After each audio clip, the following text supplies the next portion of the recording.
Vamos a comenzar hablando de la cruz misma.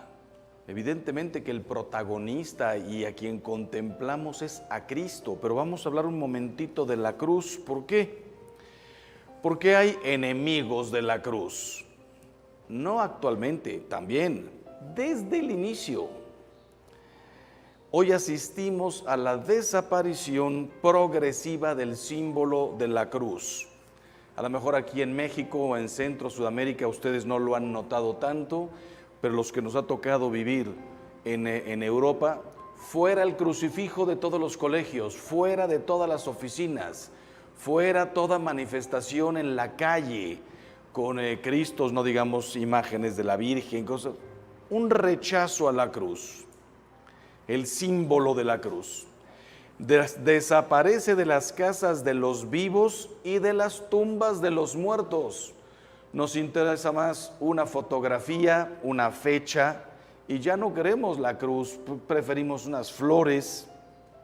Y cuando digo que desaparece de las casas de los vivos, ¿a cuántas casas me han invitado? Entras y están preciosas, bien adornadas, y uno se pregunta, ¿y un crucifijo?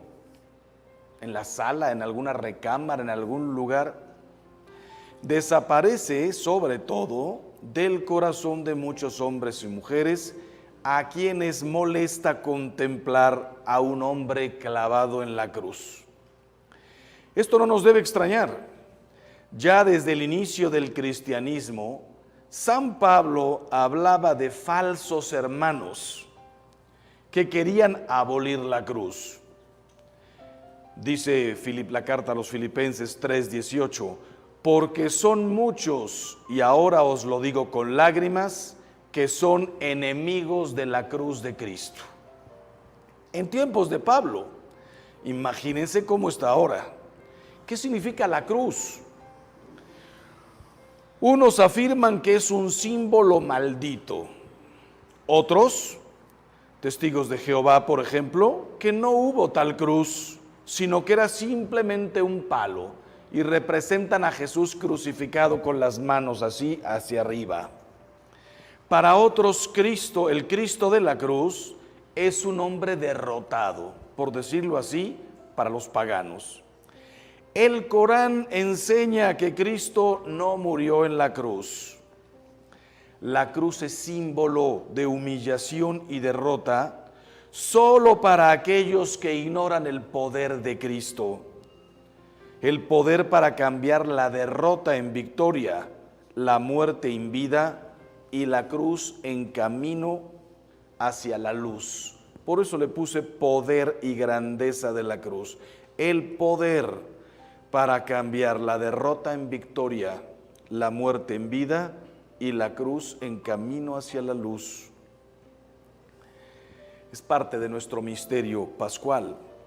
Jesús, sabiendo el rechazo que iba a producir la predicación de la cruz, comenzó a manifestar a sus discípulos que él debía ir a Jerusalén y sufrir mucho, ser matado y resucitar al tercer día. Se lo dijo a los apóstoles, se lo dijo a los discípulos, paulatinamente lo iba diciendo.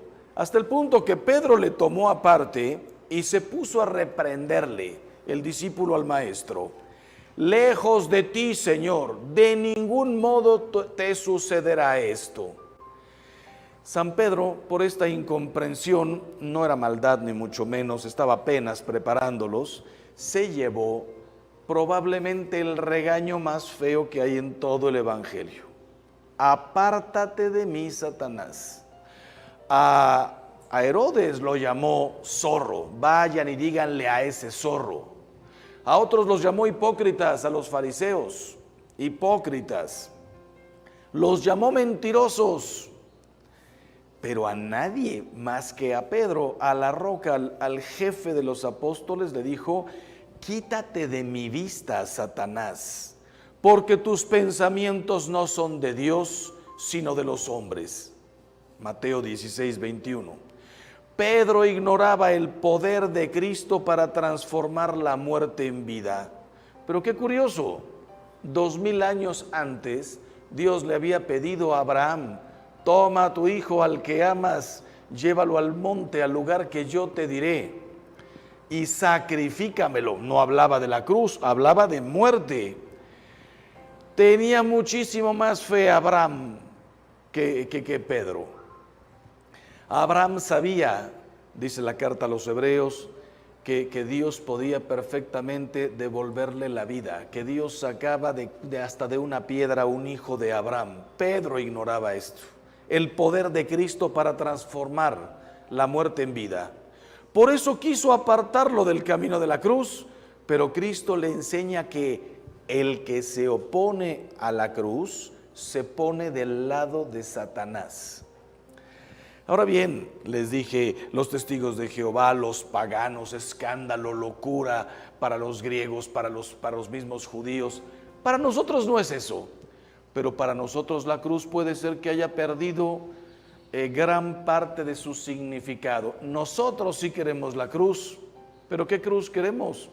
Yo voy cada año a Tierra Santa, ahorita pues por la pandemia no, pero voy 2 veces, me he llevado hasta 200 personas al año en 2 turnos.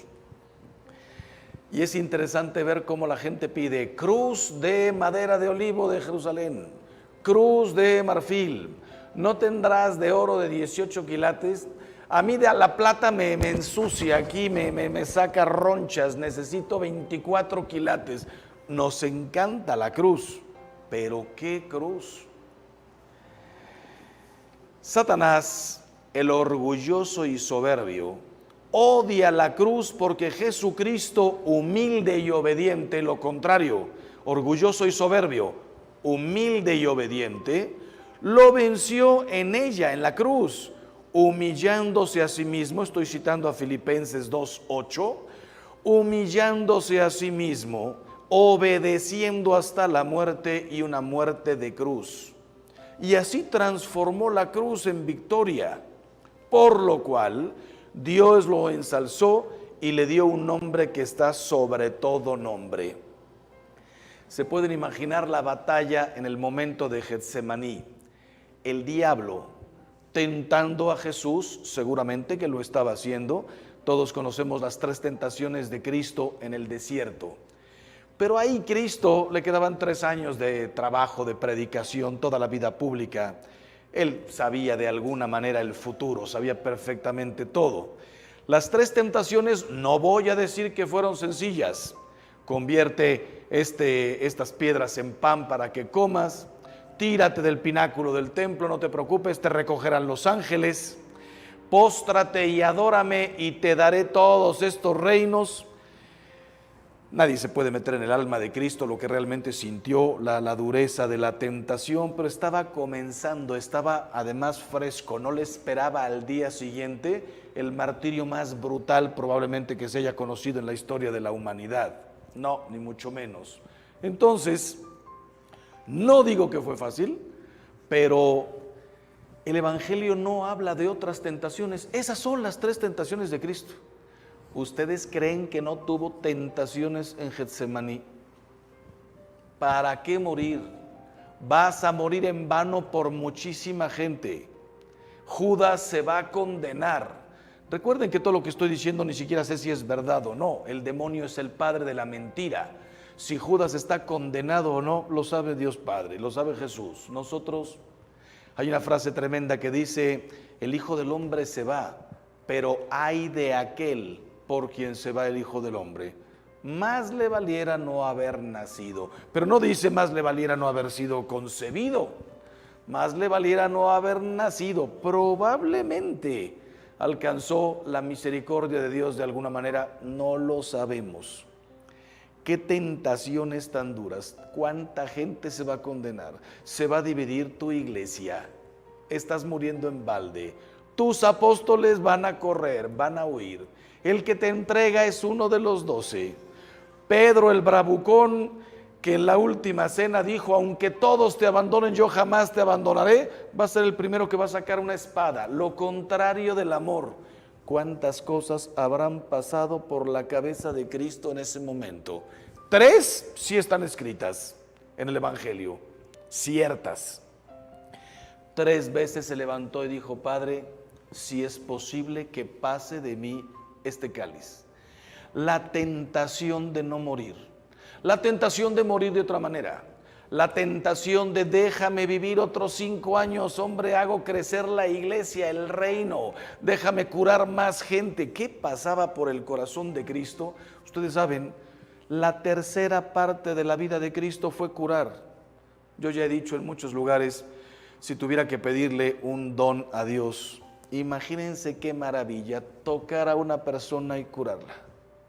Que todas ustedes vinieran y me dijeran, Padre, mi hijo tiene cáncer, tráemelo. Una oración de 1 minuto, curado. El mejor médico del mundo. ¡Qué espectáculo! Si pudiera tocar a una persona y arreglarle el corazón. Nos estamos divorciando, nos estamos matando, no puedo ver ya a mi marido, es que lo veo y me salen ronchas. Tráemelo para acá. Lo toco y le cambio el corazón en 2 minutos. ¿Cómo me encantaría arreglarle la vida a la gente en 2 minutos? El único que ha podido hacerlo era Jesús. En una cena transformó a Zaqueo. En un pozo, en un segundito, transformó a la samaritana. A punto de ser apedreada, transformó a la Magdalena. Transformó a una cantidad de gente. Y curar, no los podemos ni contar. Si te metes al Evangelio y tratas de contar los milagros, sí, tienen un número, a lo mejor son 20, 30 o 50 curaciones. Pero y las que dicen, le traían a los enfermos y a todos los curaba, y siempre habla de multitudes, miles de personas. Imagínatelo en Getsemaní. Mañana me voy, se está terminando esto. Cuando me levante de Getsemaní, no volveré a hacer un solo milagro. Y la gente que se apiñaba por verlo. Escándalo. Pero humilde y obediente, vence ahí en la cruz. Y él sabía, cuando resucite, haré 10,000 millones de milagros más durante la historia de la humanidad. Símbolo maldito, la cruz. Estamos hablando de poder y grandeza de la cruz. ¿Por qué algunos lo llaman símbolo maldito? Para confundirnos a los católicos. Mira qué pregunta tan tremenda. ¿Tú adorarías el cuchillo con que mataron a tu padre?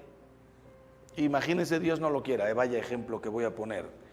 Que tu hijo saliera hoy de la universidad, 20 años, va a mitad de la carrera, y en un asalto por 3,000 pesos le meten un cuchillo en el hígado y lo matan.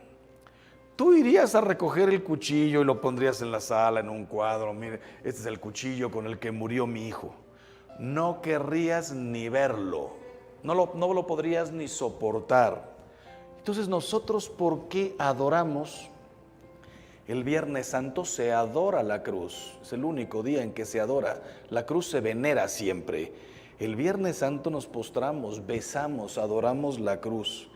¿Por qué estamos adorando el cuchillo con el que mataron a nuestro Señor? Mira, primero, tú no adorarías el cuchillo con el que mataron a tu hijo, porque tu hijo o tu padre o quien sea no tiene el poder para convertir un símbolo de derrota en símbolo de victoria. Solo Cristo tiene ese poder. ¿O tú no crees que no crees en el poder de la sangre de Cristo?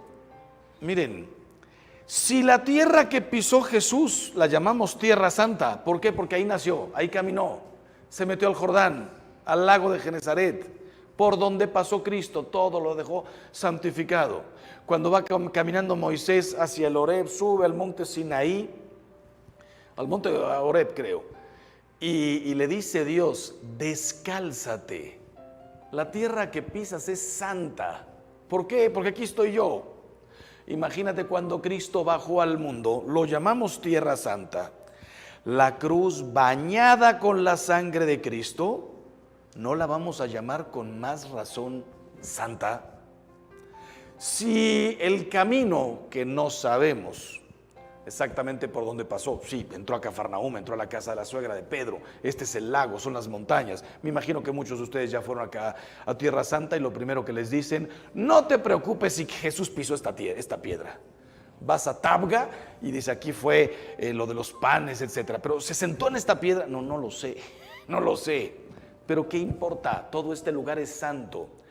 Si lo que pisó Jesús es santo, el agua que tocó, imagínate la cruz con la que bañó con su sangre. Por supuesto que es santa la cruz. Creer en la cruz significa creer en el poder de Cristo para transformar la muerte en vida, las lágrimas en gozo, el odio en sacrificio redentor. Hace un mes y medio murió mi madre, muchos habrán hecho ya esta experiencia.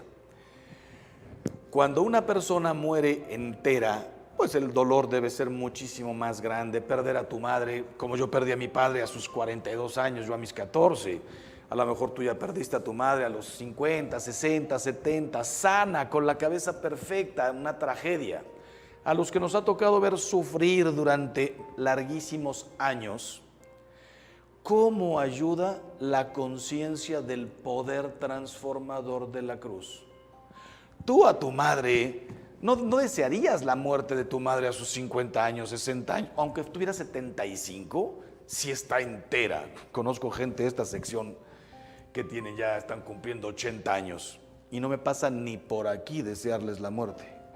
La de mi madre, yo la pedía, porque para quienes creemos en el poder transformador de la muerte de Cristo, de la cruz, llévatela, Señor, al gozo eterno. Segundo, no fue la cruz la que mató a Jesús. Maldita la cruz que mató a Jesús. La cruz no mató a Jesús. A Jesús lo mataron nuestros pecados. Si alguna estaba pensando, fueron los romanos, fueron los fariseos, fue Pilatos. Pilatos no tenía ni idea de lo que estaba haciendo. Que faltó a su conciencia, faltó a la verdad, que no quiso investigar, rollo suyo. A Cristo lo mataron mis pecados. Seguramente conocen ustedes una canción de un hombre que canta precioso, es cristiano, pero la letra de sus canciones no son anticatólicas. Jesús Adrián Romero, si hubiera estado ahí, y de pronto dice, pensándolo muy bien, también estuve ahí, fui yo quien te escupió, fui yo, mis pecados. Él ha sido herido, dice Isaías 53, una profecía 1000 años antes de lo que sucedió. Él ha sido herido por nuestras rebeldías y molido por nuestros pecados. El castigo que nos devuelve la paz cayó sobre él, y por sus llagas hemos sido curados. La cruz fue el instrumento, bendita cruz, en la cual Jesús canceló mis pecados. ¿Cómo puede ser la cruz un signo maldito si nos cura y nos devuelve la paz? Y tercero, la historia de Jesús no termina en la muerte y en la cruz. Cuando recordamos la cruz de Cristo, nuestra fe y esperanza se centran en el resucitado. La cruz no es el final. Por eso para San Pablo, la cruz es motivo de gloria. Gálatas 6:14. Si he de gloriarme en algo, es en la cruz. No en mis talentos, no en mis poderes. Imagínate que San Pablo dijera, me glorío de haber fundado 7 iglesias de la nada, 15 iglesias de la nada. He bautizado 10,000 gentes.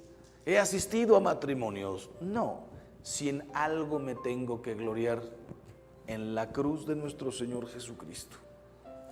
La cruz, poder y grandeza de la cruz, nos recuerda el amor divino. Tanto amó Dios al mundo que entregó a su Hijo único, para que todo el que crea en Él no perezca, sino que tenga la vida eterna. Juan 3:16. ¿Y cómo lo entregó? Desde luego desde el nacimiento, desde una vida difícil. Si nosotros tenemos vida difícil, nuestra vida la verdad es que es hermosísima, pero pasamos por muchas dificultades. Váyanse 2000 años atrás, los sufrimientos de Cristo no solamente fueron la cruz. ¿Qué haces tú cuando no hay luz en tu casa? Te quieres morir.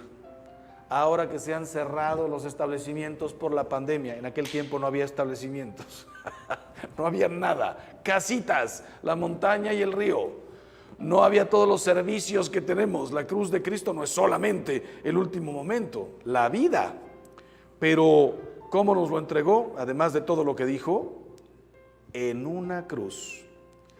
La cruz es el recuerdo de tanto amor del Padre hacia nosotros y del amor mayor de Cristo que dio la vida por sus amigos. El demonio odia la cruz porque nos recuerda el amor infinito de Jesús. Les doy un primer consejo a ustedes y a todos los que nos están escuchando: persínate todo lo que puedas. Nos da a veces flojera bendecir los alimentos. Hacemos cruces que no significan nada. Llegas, ves el pollo echando humo, la carne y tal, y no sabes ni lo que hiciste. Te mueres de ganas ya por llegar al postre, lo que sea. Pasa una ambulancia. No sabes ni lo que estás haciendo. Qué diferente persinarse en el nombre del Padre y del Hijo y del Espíritu Santo, saber que acabo de trazar una cruz que para los que lo vivieron en ese momento debió ser la cosa más tremenda, porque no sabían lo de la resurrección. A ellos los comprendemos, el instrumento de tortura. Todos los hebreos habían leído los cultos, sabían lo que decían los profetas. Maldito el hombre que pende de una cruz. Y estoy viendo a mi Señor ahí crucificado. Maldito Jesús colgado en una cruz. ¿Cómo? No lo podían entender. Nosotros que llegamos después y ellos que les tocó también la resurrección, ahora sí comprendieron todo. ¿Y por qué el demonio odia la cruz? Porque a mí personalmente y a ti nos recuerda el amor infinito de Jesús, que pudo haber muerto en la flagelación, pudo haber no querido que lo ayudaran en el Vía Crucis. Cayó 3 veces, que sepamos, probablemente fueron más. Pudo perfectamente haberse rendido en el Vía Crucis. Si aceptó humildemente, no puedo cargar esta cruz yo solo. Un acto de humildad. El Todopoderoso no pudo. El que había llevado sobre sus hombros todo el mundo no podía con la cruz.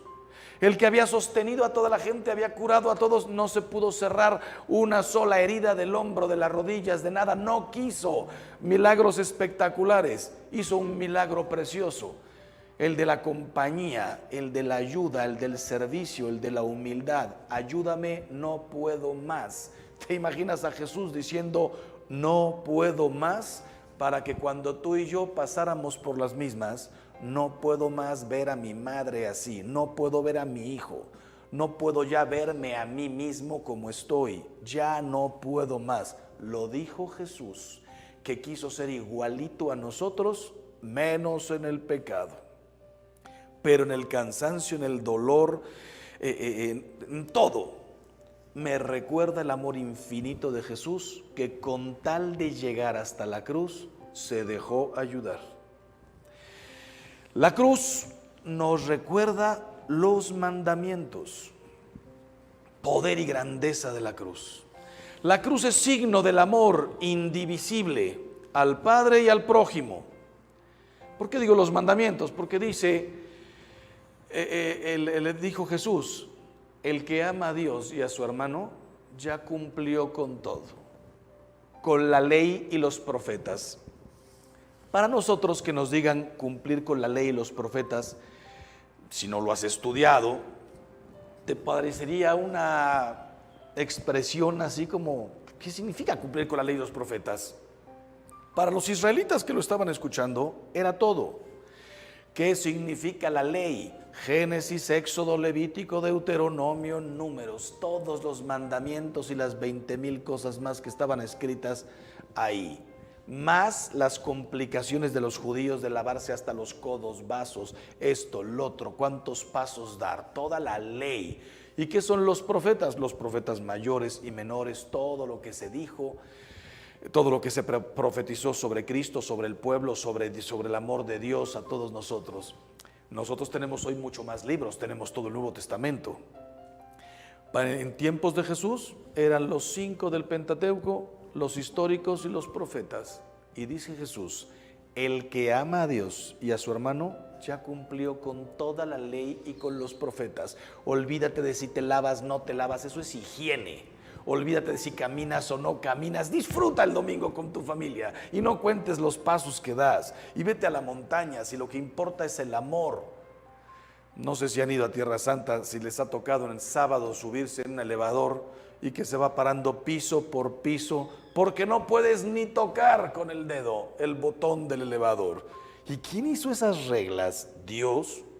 Se las dictó a Moisés en el Sinaí. Le dijo Moisés, tú no sabes lo que es un elevador, pero un día habrá elevadores. No puedes oprimir el botón en sábado. No, hombre, Dios no bajó a esas cosas. Entonces, ¿por qué a nosotros nos recuerda los mandamientos? Porque los mandamientos, aunque son 10, son 2. Amarás a Dios y a tu prójimo como a ti mismo. En tu prójimo como a ti mismo entra, honra a tu padre y a tu madre, no robarás, no matarás, no fornicarás, no mentirás, no levantarás falsos, no desearás la mujer, el hombre de tu prójimo, no desearás las cosas ajenas. Y en los 3 primeros entra el amor a Dios. Amarás a Dios, no tomes su nombre en vano y santifica las fiestas. ¿Y por qué me lo recuerda la cruz? El travesaño vertical que como flecha apunta al cielo representa el amor que debemos a Dios. El travesaño horizontal abierto como 2 brazos. Jesús no quiso morir así, como dicen los testigos de Jehová, quiso morir así. Lo permitió. Abierto como 2 brazos representa el amor a nuestros hermanos. Y por eso la cruz es la señal del cristiano. Es verdad que al inicio era un pez. ¿Por qué? Porque muy inteligentes sabían que los romanos los estaban buscando por todas partes. Los griegos en aquel tiempo, la lengua común, el inglés era la koiné. Y entonces el pez, que se dice en griego ichthys, significaba Jesús, Salvador, Jesucristo, Hijo de Dios, Salvador. Cristo tiene muchos falsos seguidores que lo buscan solo por sus milagros. Pero como Él no se deja engañar, Juan 6:64, por eso advirtió, el que no tome su cruz y me siga no es digno de mí. Por eso la cruz es la señal del cristiano, no los peces, no los panes, no el cordero, aunque todo nos sirve para evangelizar. Pero la cruz del cristiano, ¿qué me distingue? El cordero también lo usaban los judíos. Solamente que Jesús vino y cambió todo y dijo, yo soy el único, el verdadero cordero. Los griegos hablaban del phos, luz, importantísima palabra para los griegos. Llega Jesús y dice, yo soy la luz del mundo. Y por eso cualquier fuego, la vela, el cirio, representa la columna de fuego, todo lo que ustedes saben y que vamos a vivir ahora durante la Cuaresma y el Triduo Sacro. Pero Jesús se lo apropia todo para Él y el único distintivo que no tiene nadie. Los griegos no podían tenerlo, los judíos tampoco. A nadie se le hubiera podido ocurrir que un instrumento de tortura se convirtiera en nuestro distintivo, porque nosotros sabemos que no es un signo de tortura, sino el símbolo de nuestra redención. ¿Por qué dije Juan 6:64? Porque vieron los milagros. Dice Jesús, ustedes me siguen porque les di a comer pan, porque multipliqué panes y peces. Me siguen porque ven todos los milagros que hago. Pues ¿saben qué? No quiero que me sigan por eso. El que no toma su cruz y me sigue, no es digno de mí. En la segunda parte, cuando termine esto, vamos a hablar de las cruces personales. Y desde luego salta la objeción. Dice la Biblia, maldito el que cuelga del madero. ¿Cómo respondemos los católicos a esto? Los malditos que merecíamos la cruz por nuestros pecados somos nosotros, pero Cristo, el bendito, al bañar con su sangre la cruz, la convirtió en camino de salvación.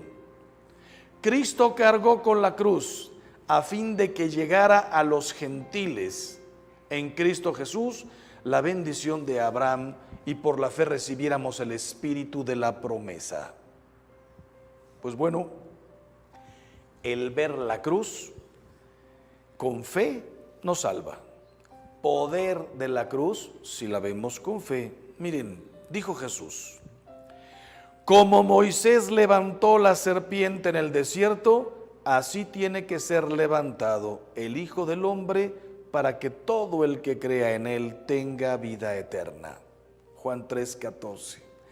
Si los israelitas, por una cosa que no alcanzamos a comprender cómo se le ocurrió a nuestro Señor eso, lo hizo preparando la crucifixión de Cristo. El judío no podía hacerse imágenes. La serpiente, dice el Génesis, es el animal que representaba al diablo. La serpiente fue la que engañó a Eva. ¿Cómo es posible que nuestro Señor, que Dios Padre haya dicho: los que sean picados por una serpiente y no quieran morir, vean a la serpiente que va a ser Moisés? No pudo ser un cordero, algo que significaba redención. No pudo ser una imagen del arca de la alianza. Vean el arca, una arca nueva hecha de acero para que se conviertan. Cristo podría haberse evitado la cruz y redimirnos en el lago, y hubiera sido precioso, y tendríamos en todas las paredes de nuestras casas una imagen del lago y Jesús caminando sobre las aguas. No fue lo importante. Podría ser la imagen de Cristo repartiendo el pan y repartiéndolo, importantísimo símbolo de la Eucaristía, después sacramento. Nada. Quiso que fuera la cruz. La cruz. Y decía yo, y en el Antiguo Testamento, la serpiente. ¿Podía haber algo más escandaloso y más feo que voltearse a ver a una serpiente para quedar curado? Te voy a hacer una pregunta horrible, pero lo tengo que hacer. ¿Podría haber algo más feo que ver al crucificado para quedar curado? Si tu hijo llegara hoy del colegio, bueno, no hay colegio, pero si hubiera, y se levanta el pantalón y te enseña la rodilla destrozada, se cayó de la moto y se raspó así, tal. Solo hablo de la rodilla. La rodilla. ¿Cómo te quedarías lejos de contemplar báñalo de alcohol, esto y lo otro? ¿No le harías una foto y la enmarcas? La rodilla sangrante de mi hijo. Y si tuvieras tú una cicatriz en la cara horrible, te cortaste con un cristal a los 15 años y aunque te pusiste 20,000 cremas, nunca se quitó. ¿Sabes lo que dirías? Padre, esta es mi parte fea. Esta es mi única cicatriz. Esto es lo único que tal. El otro día estuve con una mujer que se le cayó aceite hirviendo en la cara. Tiene 30 cirugías plásticas y tiene una parte de acá todo arrugado.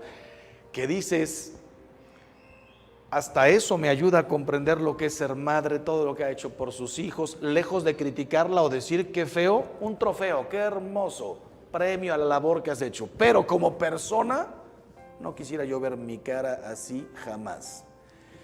Traten de meterse un segundito al Gólgota, les puede ayudar la película de La Pasión de Cristo de Mel Gibson. El espectáculo que les tocó ver a los que lo vieron, muchísimo peor que la serpiente y que todo lo demás. ¿Cómo puede ser eso símbolo de salvación?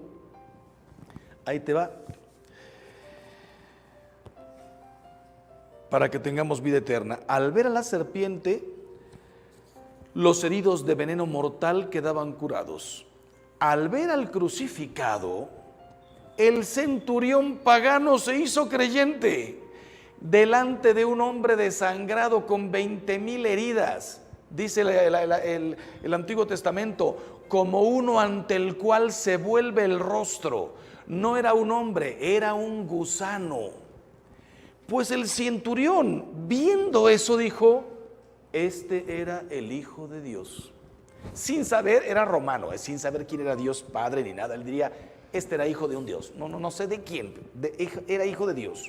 Dimas, el perdido, fue salvado. Y el discípulo que se convirtió en testigo, San Juan, viendo San Juan al pie de la cruz, ese espectáculo horrible, y se convirtió en testigo y escribió el Evangelio y el Apocalipsis. La cruz es fuerza de Dios, poder y grandeza de la cruz, fuerza de Dios, porque la predicación de la cruz es locura para los que se pierden, como Gestas, el otro ladrón, que maldijo su cruz y acusó a Cristo crucificado de ser un hombre débil e impotente para bajar de la cruz. Tú que salvaste a todos, bájate y sálvanos, impotente, derrotado. Para Gestas, la cruz, escándalo, perdición. Hombre débil e impotente para bajarse de la cruz, pero es fuerza de Dios para los que se salvan. Como Dimas, que ahí, viendo lo mismo que Gestas, reconoce el poder de Cristo crucificado. Qué interesante. Dimas ve la cruz y confiesa un trono. Acuérdate de mí cuando llegues a tu reino. ¿Cuál reino? ¿No me ves aquí clavado, muriéndome y desangrado? ¿Qué es el poder de la cruz y la fe? Que Dimas vio un reino en la cruz. Veo una corona de espinas y reconoce un rey. Acuérdate de mí cuando llegues a tu reino, porque eres rey. Ve a un hombre clavado de pies y manos e invoca a un Salvador. Sálvame. Por eso el Señor resucitado no borró de sus cuerpos las llagas de la cruz, sino que las mostró como señal de su victoria. Yo no sé si alguna vez te habías preguntado, cuando Jesús se aparece a los discípulos en el cenáculo y le dice a Tomás: mete tu dedo en mis llagas, mete tu mano en mi costado. ¿Por qué Jesús se presenta con las 5 llagas? El costado, manos y pies. No se presentó con 20,000 hoyos en la cabeza de la corona de espinas. No se presentó con el pómulo hinchado, el ojo cerrado. No se presentó con la espalda desbaratada, todavía la camisa, el manto mojándose. Solo 5 llagas. ¿Por qué esas no desaparecieron? Alguna estará pensando como buena mamá, no alcanzó a cicatrizar. Fue poquito tiempo en el sepulcro. No, si cicatrizó toda la espalda, todas las piernas, la cara, el cuero cabelludo, todo. ¿Por qué no cicatrizó? Para que nadie pudiera decir, no es él, no es él. Yo lo vi morir, yo lo vi desangrarse, yo estaba ahí de lejitos, pero lo vi. Si Tomás le dijeron, ya lo vimos todos, es él, y dijo, hasta que no meta mi mano y no meta mis dedos, no creo. Se le tuvo que aparecer Jesús para decirle, soy yo, mete tu mano en mi costado, no es otro, soy yo. Fuerza de Dios para los que creen. Ya vieron la diferencia entre Gestas y Dimas. Todo lo que Dimas vio en la cruz. Y por último, la cruz es síntesis del Evangelio. ¿Por qué? San Pablo resumía el Evangelio como la predicación de la cruz. Esta es la única cosa que me da un coraje de los apóstoles. De los 12, 13, porque San Matías también cuenta, y de San Pablo, 14. Ustedes saben que son 14 apóstoles. Los 12 más Matías, que sustituye a Judas, más Pablo.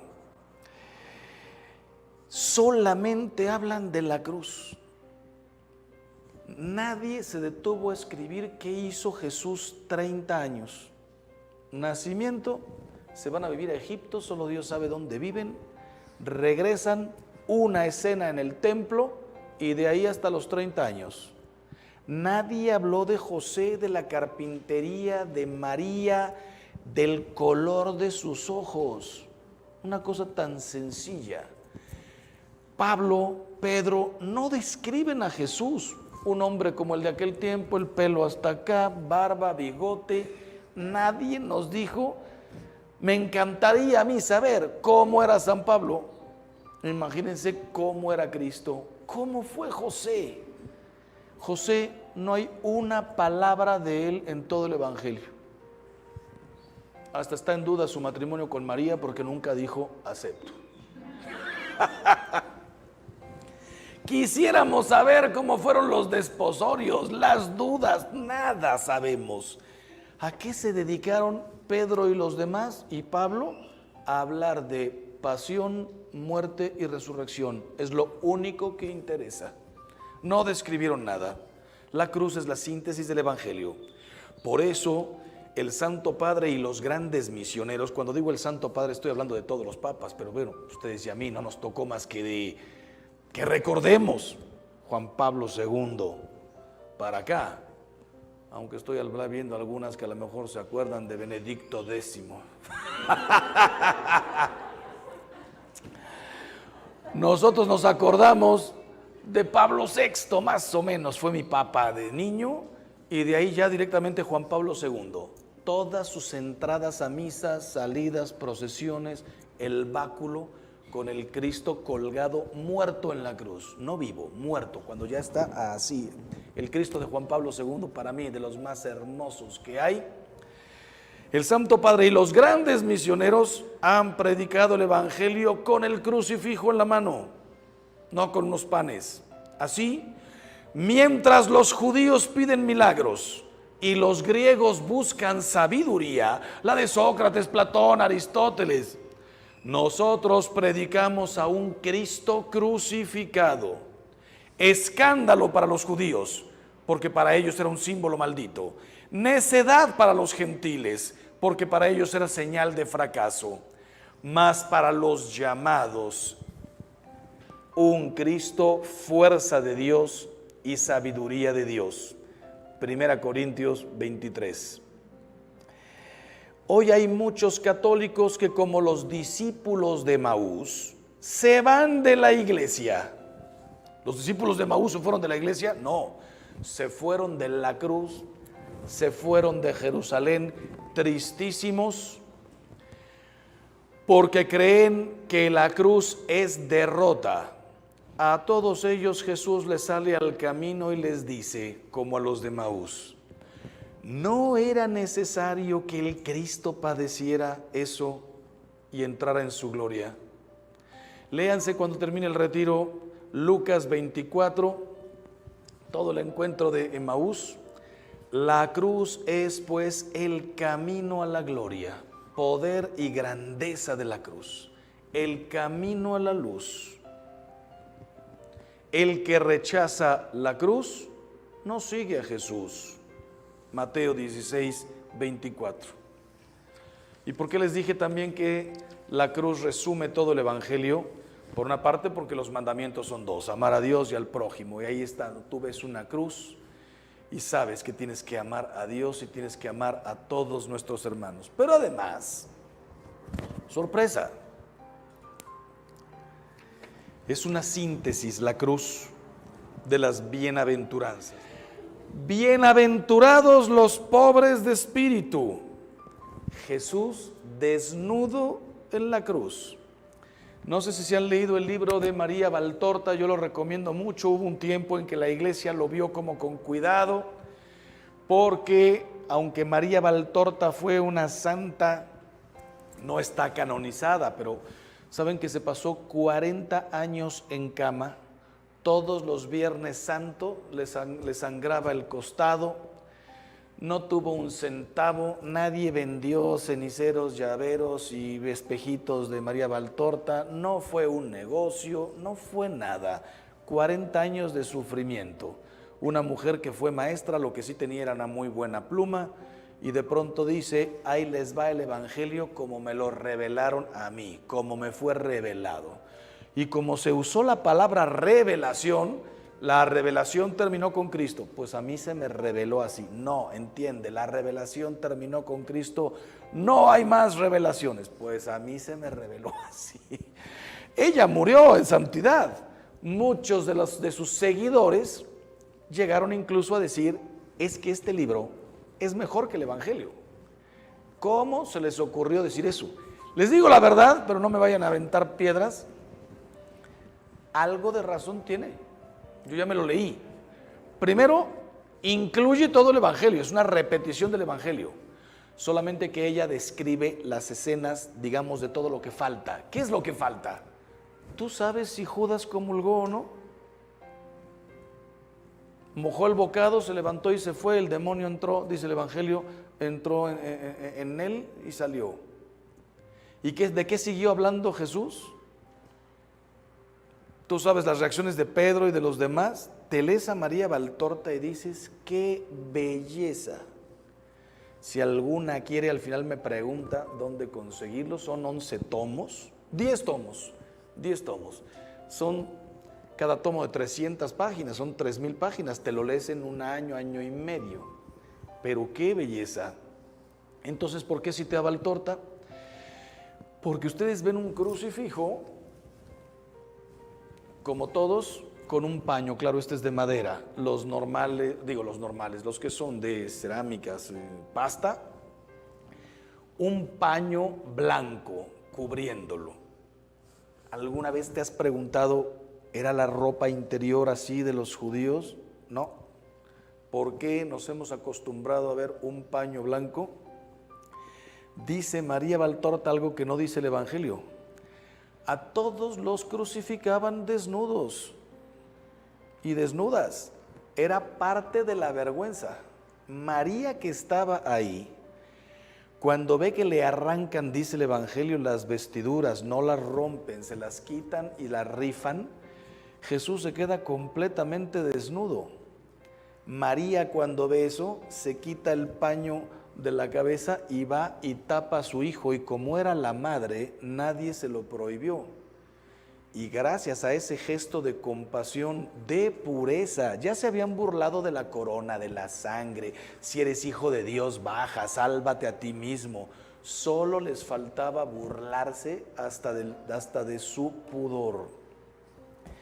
Entonces, ¿qué manera de morir de Cristo? El creador del mundo murió desnudo, sin una sola posesión. Bienaventurados los pobres de espíritu. Jesús desnudo en la cruz. Bienaventurados los mansos. Fue llevado como cordero al matadero. Ni un solo grito, ni un solo insulto. Parecería que colabora en su crucifixión. Bienaventurados los que tienen hambre y sed de justicia. Cristo crucificado hace justicia al hombre, rescatándolo del mal y de la muerte, del odio y del rencor, de la concupiscencia y del orgullo. Y también se le hace justicia a él, que después de un sufrimiento brutal en el momento de la muerte, aunque pase todavía hasta el tercer día la resurrección de su cuerpo, él ya volvió al Padre, como pasará con nosotros. Nuestros cuerpos resucitarán en el final de los días, pero cuando una persona muere, se encuentra inmediatamente con Dios para tu juicio particular. Bienaventurados los limpios de corazón. La lanza le traspasa ese corazón que ha amado. ¿Quién me acusará de pecado a mí? ¿Quién podrá decir que ofendí o que odié a una persona? Al mismo Judas lo despide con un beso. Los limpios de corazón, los que quieren la salvación de todos. Bienaventurados los pacíficos. Padre, perdónalos porque no saben lo que hacen. La cruz, bandera de paz entre Dios y los hombres. Bienaventurados los perseguidos por la justicia. Crucifícale, crucifícale. Yo les dije el otro día en una plática, todos los que, no voy a decir somos, tratamos de ser auténticos católicos, somos perseguidos por la justicia. Y comienzan a hablar mal de nosotros inmediatamente, a inventar historias, porque si yo digo, La familia es un hombre y una mujer, con los hijos que Dios les quisiera mandar. Y si no te mandan ningún hijo, conozco mujeres que nunca pudieron tener un bebé, marido y mujer son familia. Pueden adoptar, no adoptaron, son familia, se aman dos personas. Cuando yo digo, qué aberración hombre con hombre, mujer con mujer, inmediatamente me llueve el Face, un día me escribieron, hace 4 años, la comunidad homosexual de San Francisco. Yo estaba escribiendo en mi computadora y me entra un mail. Cuando veo ahí, somos la comunidad más fuerte del mundo. LGTB, QRSP, LMNOP, no sé qué más. Ya casi hay que terminar diciendo XYZ. Pues me escribieron y me dijeron, sabemos quién eres, te vamos a agarrar. Vamos a publicar tu foto con tu amante gay. Se va a enterar tu obispo. Yo dije, oh, no saben ni quién soy, no tengo obispo, yo soy legionario, etcétera, etcétera. Y tuvimos un diálogo de dónde sacas que estamos enfermos, que se puede curar, a cuántos has curado. Yo les respondí con toda la educación del mundo, yo no he curado a nadie. Conozco gente que sale, ellos no pueden oír el nombre de Peter Cohen o algo así, o Richard Cohen, y son otros muchos, pero ese es solo el tema de la homosexualidad. Y el tema de las ideologías, porque una cosa es ser homosexual, mis respetos a todos los homosexuales.